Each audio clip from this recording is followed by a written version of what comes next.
Welcome in, friends, to another week in the NFL. It is Week Sunday, and we are here on Mercado Airwaves to make our confidence picks. Thank you so much for joining us. I'm Mike Mercado. Hopefully, you guys had a wonderful Week 6 and are having a wonderful week in general, and we are about to kick off Thursday night football in a brand new week in the NFL. So why don't we jump right in? We are doing this on CBS if you're new to the channel. Thank you for joining us. Thank you for supporting the podcast over at Mercado Airwaves if you've listened to us every single week. And of course, if you're watching us on Facebook or on YouTube at Mercado Airwaves, thank you so much. And in case you missed it, we had an interview with Chris Weidman, former UFC middleweight champion, and he is making his UFC light heavyweight debut at UFC Boston this Friday. So check that out if you're new to the network. We do this show on CBS Sports. So let's get right into it. And as we go on, you'll kind of pick up on how we do this. So we have Kansas City at Denver to open up this week.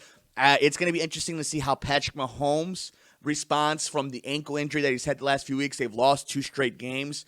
Denver is trying to find some kind of role with Vic Fangio. He's got them playing somewhat right. Obviously, they have their own quarterback issues with Joe Flacco. I like Phillip Lindsay. I like Sutton. So I'm going to go with Kansas City in this one as a get-right game. But Thursday, quick turnaround at Mile High. It's really interesting. Kansas City is the better team. So I think you have to go with the better team, but the NFL, who knows? I mean, we saw last week how crazy it gets week to week. How about the San Francisco 49ers? I keep wanting to doubt them and not make them, some of my favorites when it comes to this season, but hell, they've stepped up and they've been around. That defense is playing well. That running game is awesome from Shanahan, and we'll see what happens as long as Jimmy Garoppolo isn't giving up the ball, making bad decisions. And this is a bad Washington team, and they're going to Washington, which you know how I feel about if you're been a fan of the network for a while, that I never like a West Coast team going all the way to the East Coast and vice versa. But in today's day and age, the luxury that they have and the medical staff, it seems like it's not that much big of a deal, especially for the better teams. So I'm going to go with San Francisco over Washington in this one. Miami at Buffalo. I think Buffalo's defense is for real. I like Josh Allen. I like John Brown. I like Devin Singletary, and Frank Gore doesn't want to age. I like that team. So I'm going to go Buffalo hard on that one. Houston and Indianapolis.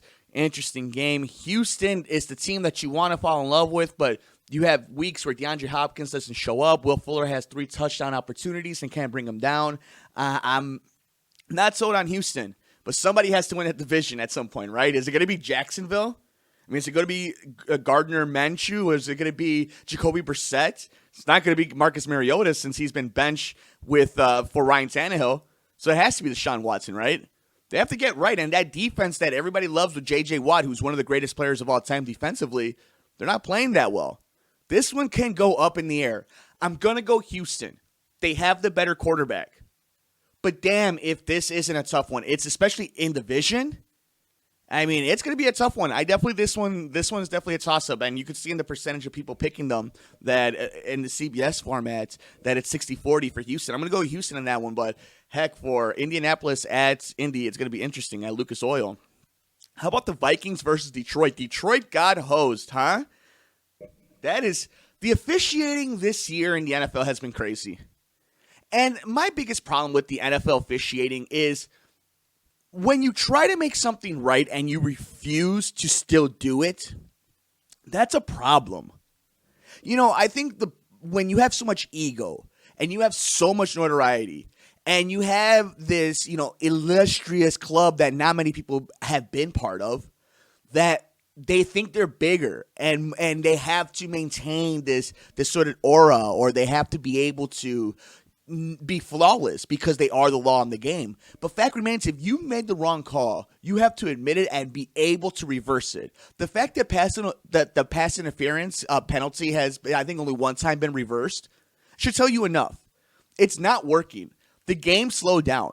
And it's interesting because on my outreach radio show I do here in Chicago, we outreach radio Chicago Friday nights at 8 p.m., WSBC 1240 a.m., and on the weekends on WNDZ 750 a.m., Portage, Indiana, Chicago. We talk about CTE, and we talk about brain injury, and about different ways that science is trying to medicate and mediate that type of injury. But the fact that people thought that was going to kill the NFL, there's always going to be a crop of people from all types of life that want to play sports in general, let alone in this country, its biggest sport, with there's a lot of instant cash. But pace of game and just how convoluted it's getting is enough to drive away a lot of people. And the one thing football and the NBA have is the younger demographic. But the attention spans are only getting shorter and shorter and shorter. And the NBA, it's its own thing that we're not going to get into on a football show. So the NFL needs to make sure that it tightens this up. And we're seeing how that ends up. And now they're talking about a 17th game. So we got another game that we have to see this bad officiating. They got to get that right. But with all that being said, Detroit got hosed against Green Bay on Monday Night Football. Minnesota's trying to figure this thing out with Thielen and with Diggs. And I love their running back with Dalvin Cook. I don't love Kirk Cousins. But I'm going to go Minnesota going to Detroit and winning this game. But, I feel bad for Detroit. It just seems like every time they're trying to make that next step, something happens. They're just one of those snake-bitten teams. How about the Jaguars versus Cincinnati? Obviously, I'm going Jacksonville on this one. This seems like a trap game. But I don't think you can go again. You can pick Cincinnati. They have given up so many yards to the tight end, to the running back. Andy Dalton doesn't have anybody. And I think you're going to go Jacksonville in this game. I think Leonard Fournette is just going to go for like 200 yards. How about the Rams against Atlanta? What about Jalen Ramsey? So when we see that they traded Peters, the Rams did, and then we see that Talib was in the IR. You're like, what the hell are they doing with their backfield? And then we find out, it's because they gave up 2 1s and a 3 for Jalen Ramsey. It doesn't help that offensive line.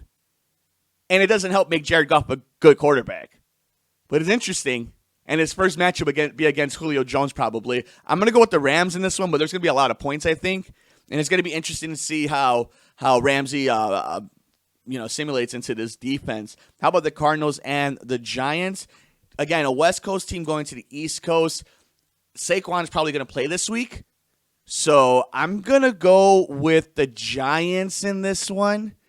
But you know what? I'm going to go with Arizona on this one. I'm going to go with Arizona, and I think I'll put a little less points in this one, but we'll get into that when we get there. Green Bay, they're not going to have Devontae Adams probably. And I don't think they're going to have MVS, so they're going to be down to literally their last 3 wide receivers. This offense has not gotten right. Aaron Jones is fumbling the ball on the goal line, and then you have Jamal Williams coming out of nowhere and going off. At what point is this offense going to click? Is it ever going to click? I think the Packers are better than Oakland.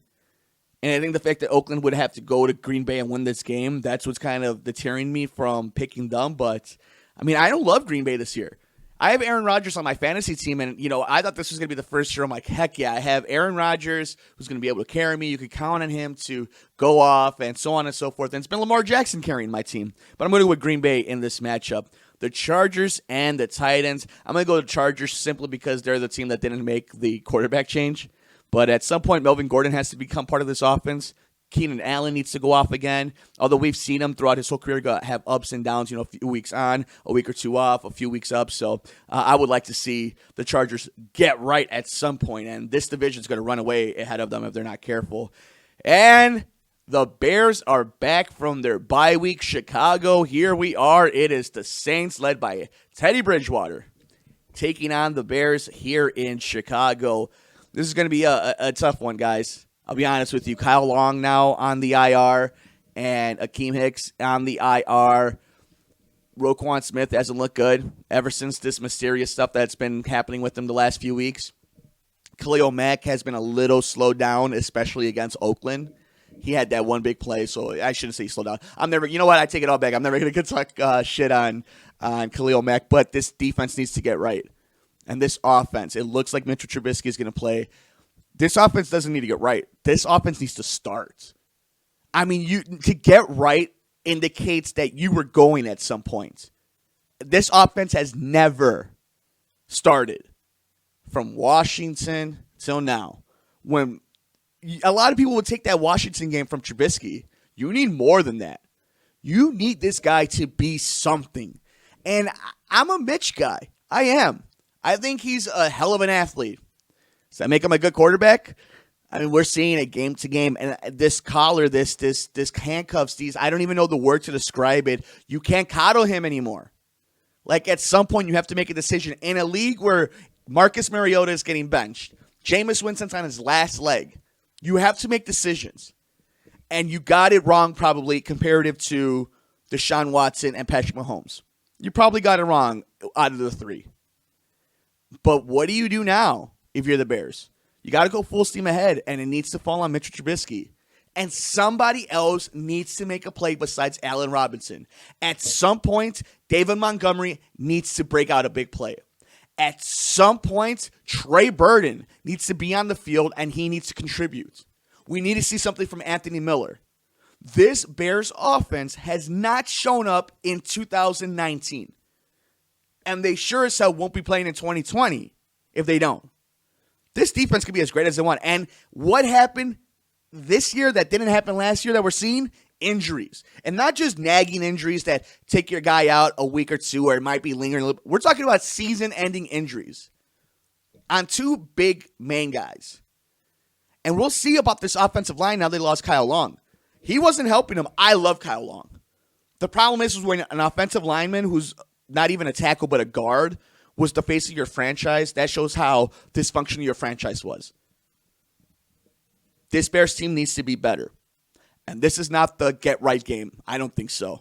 Not after a bye week and not dealing with the New Orleans team that's feeling itself, has a good backup quarterback, and looking down the pipeline, they're getting back one of the greatest quarterbacks of all time in Drew Brees. I'm going with the Saints in this one. How about Baltimore and Seattle in Seattle? Seattle might be the low-key best team in the NFC. I said this last week, and again, you're just seeing it. They're going to give up a lot of points. They don't have the Legion of Boom anymore. But Russell Wilson is a special quarterback. They know how to win games. They just don't get flustered, which is interesting because there's certain things that happen late in the game. In the NFL, we know it's always going to come down to possession. And this team they just are calm, cool, and collective. And I like this Baltimore team a lot. I think this Baltimore team kind of has a lot of Seattle in it. I'm really hyped to see where this ends up. I'm going to go with Seattle in this game because they are going to be in the West Coast, in Seattle. But I think this is a very, very fun matchup late in the afternoon. Sunday Night Football. How about the Philadelphia Eagles against the Dallas Cowboys? I don't know what happened to Big D. I mean, they started off 3-0. Now they're going down this losing streak. Is Dak the big quarterback everybody wanted him to be? Are they going to pay him? Amari Cooper is hurt. Ezekiel is Ezekiel. I don't know what's up with this Dallas team, how for real they are. And here's the thing. We all know if you let Philadelphia stick around, at some point they're going to bite you in the ass. We know the Giants and we know Washington are out of it. So it's going to come down to these two teams. And quite frankly, money on the table, who do you trust more, Philadelphia or Dallas? Philly has done nothing necessarily this season to be like ride home with them. They have all the talent in the world. That's the thing. You can never deny them. Offensively speaking specifically, too. They have all the talent and experience. Are you going to bet against them against this Dallas team right now? Is this Dallas's get-right game after all this? It's against Philadelphia on national television on Sunday Night Football? I don't know, guys. I'm going with Philly in this one. And to wrap up the week on Monday Night Football, it's a divisional matchup. How about the Patriots against the Jets? The Jets getting back Sam Darnold. How about New England? Has not looked good offensively. It has completely dominated on defense. I think the Jets have some semblance of some offensive weapons. But damn, this is a tough game for Sam to come back into after going through mono against one of the best defenses in the league. I'm going to go a little crazy here. I really want to go with the Jets just to kind of make things a little different. Here's why New England probably will win. Is still dink and dive and paper cut the Jets to death. They don't have really big offensive explosive weapons right now. Tom Brady hasn't been throwing the ball down the field, but this defense has carried them. And I think, you know what, hell with it. I'm going to go with the Jets. I just won't put as many points on them. So those are our picks right now. So why don't we go ahead and put the confidence number on them and see where we end up. I really... See, this is going to be a bunch of tough ones. Do you really want to put 14 points on Buffalo? Has anybody ever wanted to do that? I mean, at some point you have to show them some respect. But does anybody ever want to do that? Oh, there's so many gross matchups this week. I don't want to put a lot of points on. Okay, just because they're the best team of the bunch, I'll put 14 on Kansas City. Then I'll put 13 on San Francisco. I'll put 12 on Buffalo. I will put 11 on Jacksonville. I will put. Some of these are super gross. I'm telling you guys. I will put. All right, I guess the Chargers will work. I'll put the Chargers at 10 points. And I'll go over these at the end of it. Let's just kind of put this together. These are some gross matchup guys to like really be confident on. What else? So we left up at 9 points, I guess. Houston over Indianapolis. Does that sound good? No, you know what? I'm thinking probably New Orleans over Chicago. I'll probably put 9 points on that one. I do not like this game for the Bears at all. So I'll put that one there. I'll put the Rams. Again, their offensive line doesn't scare me, but neither does Atlanta's defense. So I'll put 8 points for the Rams. I'll put 7 on Houston, 6 on Minnesota, 5 on Arizona. I'll put a couple more on Green Bay. I'll raise Green Bay up to 6 points. I like some of these matchups. Okay, so at the bottom end, I'm willing to put a couple more points onto some of these. So I guess right here, I'll do this, and I'll just move up these just a tad bit. All right, so at 14 points, I am putting 14 on Kansas City over Denver on Thursday Night Football. I'm putting 13 points on the Niners over Washington. I'm putting 12 points on Buffalo over Miami. I'm putting 11 points on Jacksonville over Cincinnati. 10 points on the Chargers over the Titans. 9 points on New Orleans over the Bears, unfortunately. Hopefully I'm wrong about that one, but I'm telling you, Bears fans, fellow Bears fans, Chicago wins. It's not the right game to come off a bye and hope to get right. At 8 points, I have the Rams over Atlanta. At 7 points, I have Houston over the Colts. At 6 points, I have Green Bay over the Raiders. At 5, I have Minnesota over Detroit.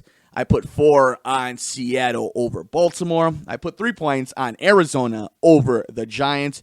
2 on the Jets upsetting New England. And 1 on the Eagles over Dallas. Thank you all so much for joining us on our Week 7 confidence picks here on Sports from the Couch on Mercado Airwaves. Thank you so much. Make sure